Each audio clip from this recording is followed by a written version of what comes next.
بسم اللہ الرحمن الرحیم۔ السلام علیکم ایوری ون، ویلکم بیک۔ کیسے ہیں؟ آئی ہوپ کہ آپ خیریت سے ہوں گے۔ میں بھی بالکل خیریت سے ہوں، الحمدللہ۔ آج پھر ایک نئی ویڈیو کے ساتھ آپ کی خدمت میں حاضر ہوں۔ ابھی دوپہر کا ٹائم ہے، نماز پڑھ کے میں ایزی ہو گیا ہوں الحمدللہ کہ پھر دوبارہ آفس میں آ گیا ہوں۔ تو یہاں بیٹھا ہوا تھا تو مجھے ٹائم ملا، ایزی بھی تھا، میں نے کہا کیوں نہ کہ ایک ویڈیو ریکارڈ کی جائے، اور ابھی اس وقت موقع بھی ہے، ویڈیو ریکارڈ کر لیتے ہیں۔ ویڈیو ریکارڈ کر تو رہا ہوں، کوئی ولاگ نہیں ہے، کوئی ایسی ویڈیو نہیں ہے۔ ایک دوست ہے، ان کی ایک سٹوری تھی میرے ذہن میں، اور کافی ٹائم سے میں سوچ رہا تھا کہ میں جو ہے وہ آپ کے ساتھ شیئر کروں۔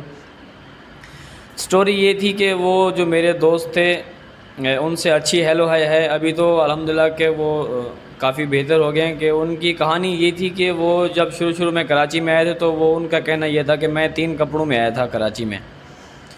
یہاں کے وہ کسی شاپ پہ جاب کرتے تھے، وہ کرتے وقت گزرتے، دیر نہیں لگتی، اور سفر چلتا رہا کہ ان شارٹ بہت ٹائم گزار دیا اس نے جاب کرتے، اور 4 پیسے جوڑ بھی لیا الحمدللہ کہ پھر بڑے ہو گئے، پھر شادیاں ہو گئی، پھر وہ دوبارہ پھر اسی کام میں چلتے خیر وہ پھر شاپ اس نے چھوڑ دی کسی وجہ سے، کوئی معاملات تھے یا ویسے کوئی تنازع تھے، XYZ جو بھی تھا، خیر وہ چھوڑ کے چلے گئے تھے۔ پھر اس نے ایک سیٹ اپ بنایا تھا اپنا، اس کے مائنڈ میں تھا کہ میں اپنا ایک بزنس اسٹارٹ کروں۔ 4 پیسے جوڑ بھی لیے تھے تو بزنس اسٹارٹ کیا الحمدللہ کہ وہ کافی بہتر رن کر رہا تھا، اور کرتے پھر وہ فیملی اس کی آ گئی یہاں کراچی میں، یہاں شفٹ ہو گئے وہ لوگ، پھر مکان رینٹ پہ لیا، پھر بچے ہو گئے، پھر بچوں کے اسکول، معاملات چلتے کہ اس نے اپنا گھر نہیں لیا تھا، تو کاروبار پہ اس کا زیادہ فوکس تھا۔ تو عورتیں آپ کو پتہ ہے کہ جس محلے میں جس سوسائٹی میں رہ رہی ہوں تو پھر برابر میں کوئی اگر عورت آ جاتی ہے وہ کہتی ہے کہ یار ہم نے تو اپنا گھر لے لیا، آپ لوگوں نے ابھی تک نہیں لیا،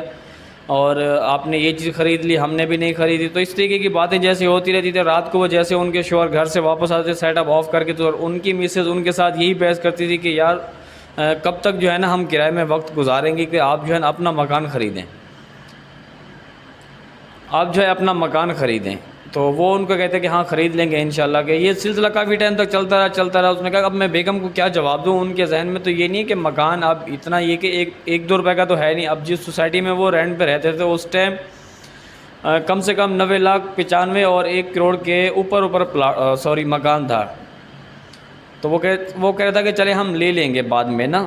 تو خیر یہ بات چلتی رہی کافی ٹائم تک۔ پھر وہی سوسائٹی میں وہی ایک دوسرے کے گھر آنا جانا عورتوں کا، پھر وہ کبھی کیا بات، تو اس کا مائنڈ پورا بھر دیا۔ ایک دفعہ تو وہ بالکل جو ہے نا غصے ہوگی کہ آپ جو ہے نا کب تک مجھے کرائے پہ رکھیں گے، کہ آپ اپنا مکان خرید لیں، پھر ایسا ہے ویسا ہے، اور پڑوس کی جو عورتیں آ رہی ہیں وہ مجھے پتہ نہیں کیا کچھ کہتی ہیں، آپ کے پاس پیسے بھی ہیں تو یہ کیوں نہیں خریدتے۔ ان کا جو مائنڈ تھا وہ صرف بزنس کی طرف تھا زیادہ، تو کہ وہ خیر ان کی سوچ اچھی تھی۔ پھر اس نے بٹھایا اپنی مسز کو ساتھ میں، اس نے کہا کہ دیکھیں میں آپ کے ساتھ 4 باتیں شیئر کر رہا ہوں، اگر آپ کو سمجھ میں آ جائیں تو ٹھیک ہے، اگر نہ آئے تو پھر اپنا مکان کل خرید لیتے ہیں، کوئی مسئلہ تھوڑی ہے، پیسے تو میرے پاس آلریڈی ہیں، اور ایک سیٹ اپ ان کا چل بھی رہا تھا۔ پھر بیٹھ کے ان سے بات چیت کی، ڈسکس جب کہ اس نے کہا کہ دیکھیں اب جس سوسائٹی میں ہم لوگ رہ رہے ہیں، کیونکہ اب ہم گھر بھی تو ہمیں یہاں خریدنا چاہیے، اور بچوں کا اسکول بھی نزدیک ہے، ان کا مدرسہ بھی نزدیک ہے، اور اب اس سوسائٹی میں اگر ہم مکان خریدتے ہیں تو کم سے کم 1 کروڑ کے اوپر ہے۔ تو میں جس وجہ سے مکان نہیں خرید رہا اس کی بھی ایک وجہ ہے، اگر وہ آپ کو بتاؤں میں تو ہو سکتا ہے کہ شاید آپ کو سمجھ میں آ جائے۔ اس نے کہا آپ بتائیں مجھے، کیونکہ جب پیسے بھی ہیں تو پھر مکان کیوں نہیں خرید رہے۔ اس نے کہا کہ دیکھیں مسئلہ یہ ہے کہ میرا زیادہ فوکس جو ہے کاروبار پہ، پراپرٹی کا اتنا خاص مجھے نہیں ہے۔ اب میں اگر مکان خریدتا ہوں، جس مکان میں اس وقت آپ لوگ رہ رہے ہیں، اور ٹوٹل 4 افراد کی فیملی تھی، 2 میاں بیوی 2 بچے، 120 گز کا مکان تھا ان کے پاس، گراؤنڈ فلور، تو اس کا 20,000 رینٹ ہوگا یا 25,000 ہوگا، میکسیمم 30,000 لگا دو سب کچھ ملا جلا کے۔ تو کہہ رہا تھا کہ اگر میں یہ 1 کروڑ کا مکان خریدتا ہوں تو میں صرف یہ 20 سے 30,000 سیو کر پاؤں گا نا، کہ جو میرا رینٹ جاتا ہے، اور آپ کہنے کہ اپنا مکان ہو جائے، اور میرا جو مائنڈ ہے وہ بزنس کی طرف ہے۔ اگر یہ 30-20,000 ہم بچانے کے چکر میں مکان خرید لیتے ہیں تو میری جتنی بھی جمع پونجی ہے ساری مکان میں لگ جائے گی، اور مجھے صرف کیا پر منتھ جو سیو ہوگا وہ 20 سے 25,000 جو رینٹ ہم دے رہے ہیں وہی سیو ہوگا۔ تو کوشش ہے کہ آپ یہ نہ کریں۔ اس نے کہا کہ وہ پھر کیا کرنا چاہیے۔ پھر اس نے بتایا ان کے شوہر نے ان کو کہ ہم ایسا کرتے ہیں کہ جو میرے پاس پیسے جمع رکھے ہوئے نا، 70 لاکھ ہے، 80 لاکھ ہے، 95 ہے، کروڑ ہے، یا جتنا بھی ہیں، تو میں اس کو جو ہے نا دوبارہ بزنس میں انویسٹ کرتا ہوں، کہ اس میں سے جو پروفٹ آئے گا کہ اس کے لیے اس پروفٹ سے ہم اپنے گھر کا رینٹ بھی نکالیں گے، گھر کے اخراجات کو بھی دیکھیں گے، بچوں کی پڑھائی، فیسیں، وین کا خرچہ، اپنے آنے جانے کے خرچ، سب اسی میں سے نکلے گا. پھر بھی وہ ان پیسوں میں سے ہمیں پر منتھ جو ہے 2 سے 2.5 لاکھ روپے وہ ہمیں بچا کے دے گا، جس بزنس میں ہم یہ پیسے انویسٹ کریں گے. اگر ان پیسوں سے مکان خرید لیتے ہیں تو وہ 20 سے 25 ہزار روپے ہمارا کرایہ سیو ہوگا. باقی تو پھر پیسے کما نہیں پائیں گے، کیونکہ جو ہوں گے سارے مکان میں لگا دیں گے. پھر اگلا کاروبار کو بھی دیکھنا ہے اور ہر چیز کو دیکھنا ہے، تو پھر تو ہم زیرو ہو جائیں گے. پھر ان کے ذہن میں آیا، پھر اس کو ایک آفر اور بھی دی. اس نے کہا کہ دیکھیں اگر اس گھر میں آپ کا گزارا نہیں ہو رہا، یہ گھر آپ کو چھوٹا پڑ رہا ہے، میں اس سے بھی بڑا آپ کو گھر دلا دیتا ہوں.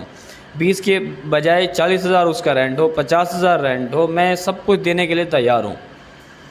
لیکن 50 ہزار اگر میں رینٹ دیتا ہوں، اس نے کہا ہے کہ اور جو میرے سیٹ اپ سے 4 سے 5 لاکھ روپیہ اگر پر منتھ مجھے بچ جاتا ہے، تو 50-60 ہزار میرے لیے رینٹ نکالنا کوئی مشکل نہیں ہے.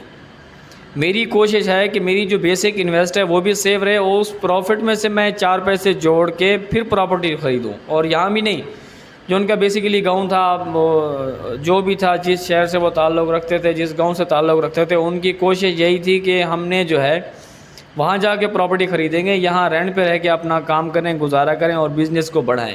اور آج الحمدللہ کہ یہ جو باتیں ہوئی تھی اس نے جو میرے ساتھ شیئر کی تھیں، یہ کافی ٹائم ہو گیا اس کو. اس ٹائم ان کا ایک سیٹ اپ تھا، اور آج اس وقت کراچی میں ان کے 3 برانچیں ہیں، اور گھر نہیں خریدا ابھی تک. 4 پیسے اچھے خاصے سیو بھی ہیں الحمدللہ، کہ کام کاج بہترین طریقے سے چل رہا ہے. اور آج بھی وہ مجھے ملتا ہے تو وہ باتیں مجھے یاد آتی ہیں. اور کچھ دن پہلے بھی ملاقات ہوئی تو میں نے یہ باتیں دہرائی ہیں ان کو. تو وہ کہہ رہے ہیں کہ اب تو بیگم مجھے کچھ کہتی نہیں ہے کہ بھائی آپ مکان خرید لو یا دکان خرید لو یا یہ کر لو یا وہ کر لو، صرف بزنس بس.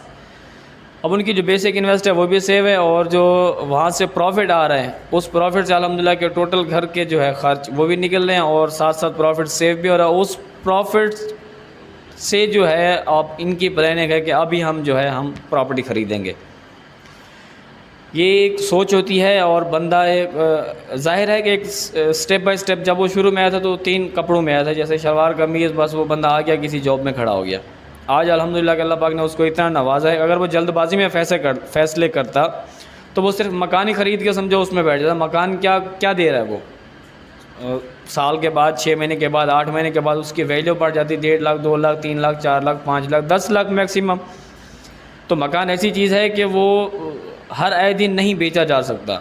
آپ کو پتہ ہے کہ بہت سارے مسئلے ہوتے ہیں، ان کو بیچنا، پھر ٹرانسفر، پھر فلاں چیز، ہر چیز کو مد نظر رکھ کے تو ان کے جو ہے نا ہر آئے دن فیصلے نہیں کیے جا سکتے. کہ جو بندہ خریدتا ہے وہ پھر کافی سالوں تک اس کو استعمال میں رکھتا ہے، اس کے بعد جا کے وہ ان کو بیچتا ہے. تو اس نے جو فیصلہ کیا تھا وہ اپنے لیے بہت بہترین فیصلہ کیا تھا، اور اپنے بچوں کے لیے بہت بہترین فیصلہ کیا تھا. اور بعد میں ان کی مسز بھی الحمدللہ کہ سمجھ گئی تھی کہ واقعی آپ جو کر رہے ہیں میرے لیے بہتر ہے، میرے بچوں کے لیے بہتر ہے. 4 پیسے سیو بھی ہو گئے، اچھے خاصے پیسے جوڑ بھی لیے، اور بجائے ایک برانچ کیا وہ 3 برانچیں، یعنی کہ ان کے جو سیٹ اپ ہیں وہ بھی چل رہے ہیں الحمدللہ. کہ ابھی ان کی پلاننگ ہے کہ ابھی میں پراپرٹی خریدتا ہوں، اور کچھ ٹرانسپورٹ میں بھی ان کا ہاتھ ہے کہ کچھ گاڑیاں بھی لی ہوئی ہیں، وہ بھی ٹرانسپورٹ میں چل رہی ہیں، وہاں سے بھی اچھی خاصی ارننگ ہے الحمدللہ. یہی میرا ایک میسج تھا، ایک دوست کی سٹوری تھی، میں نے کہا آپ کے ساتھ شیئر کروں کہ الحمدللہ کہ ابھی وہ اس وقت بہت بہترین حال میں ہے. اور اب کے جو سوچ رہا ہے کہ وہ الحمدللہ کہ وہ مکان بھی خرید سکتا ہے، کاروبار بھی اس کے بہترین چل رہے ہیں، 4 پیسے جوڑ بھی لیے ہیں، اب وہ سب چیزیں سمجھ آ گیا الحمدللہ. کہ میرا بس یہ ایک چھوٹا سا میسج تھا جو آپ کے ساتھ میں نے شیئر کیا، کہ کوشش کیجیے کہ اپنی لائف میں سوچ سمجھ کے فیصلہ کیجیے جو آپ کے لیے بہتر ہو، جو آپ کے لیے اچھا ہو، جو آپ کے لیے مناسب ہو، آنے والے وقت میں کوئی مسئلہ نہ بنے. یہ سب چیزوں کو مد نظر رکھ کے کوشش کریں کہ مشورے کے حساب سے چلیں. کہ گھر میں جو بھی آپ کے پاس افراد ہیں، میاں بیوی ہیں، بہن بھائی ہیں، امی ابو ہیں، رشتہ دار ہیں، دوست احباب ہیں، XYZ جو بھی ہیں، کوشش کریں کہ جن کو آپ مخلص سمجھتے ہیں کہ وہ میرے لیے اچھا ہے، وہ میرے لیے بہتر فیصلہ کر پاتے ہیں یا مجھے مفید مشورہ دے سکتا ہے، تو ان سے مشورہ کر کے آپ فیصلہ کیا کریں کہ آنے والے وقت میں کوئی مشکل نہ ہو آپ کے لیے. اور امید ہے کہ آج کی آپ کو سٹوری اچھی لگی ہوگی. اگر اچھی لگے تو کائنڈلی میرے چینل کو ضرور سبسکرائب کر دے گا. پھر ملیں گے انشاءاللہ نئی ویڈیو کے ساتھ. آج کی ویڈیو یہیں ختم کرتے ہیں، اسی دعا کے ساتھ ختم کرتے ہیں کہ اپنوں میں رہیں، خوش رہیں، خوشیاں بانٹیں. مجھے دیجیے گا اجازت، اپنا بہت سارا خیال رکھیے گا، دعاؤں میں یاد رکھیے گا. اللہ حافظ.